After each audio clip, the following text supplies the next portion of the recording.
As I understand it, San Diego public schools are opening in early April, and these kids are going back to school for hybrid learning. And I believe they're also on spring break right now. So these teachers would be, I'm not sure if it's volunteer or paid, you'd have to ask the local school district, while the kids are on spring break, which I think the context is pretty important.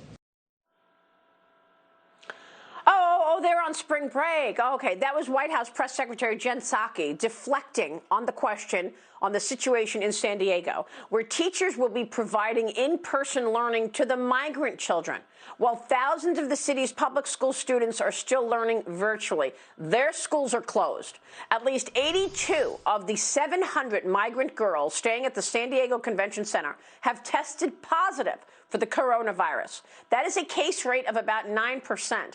Compare that to the 0.0018% rate of new cases in San Diego County in the past week. Joining me right now is San Diego County Supervisor Jim Desmond. And Jim, thanks very much for being here. You have to explain to us what is going on in San Diego in terms of the in-school learning for migrant children. Well, as you stated, the press secretary, she's trying to put this into context, and spring break has absolutely nothing to do with this at all. The fact of the matter is this happened so quickly in the last week, where we got over 700 teenage girls who came across the border without parents. They're being housed here at the convention center in San Diego. And you're right, they're starting to get in-person educational opportunities. So I'm not trying to deny them that this educational opportunities in the convention center. They've got little else to do there.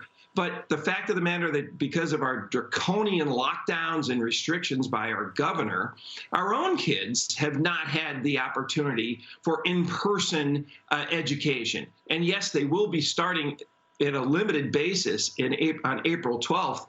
But these migrant children get it right away, where our kids have been waiting for over a year. So the hypocrisy is, this group gets it ahead of our own, and we've been waiting a long time, for in-person education for our students.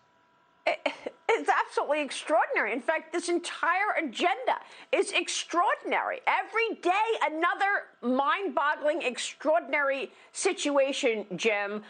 You're in San Diego. You have a border wall there. Give us your sense of what has happened in San Diego as a result of the surge of migrants at the border.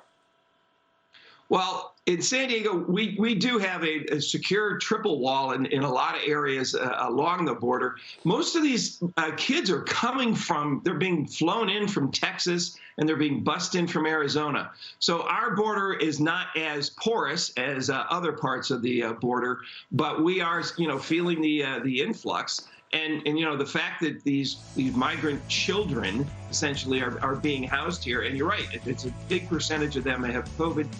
They are being separated out, I understand, which is the right thing to do. But the fact that, our own kids, and that parents very frustrated over the years, over the time that we've had COVID, and I'm getting multiple calls at my office telling me, hey, why is this happening? Jim Desmond, thanks very much for being here. We'll keep following it.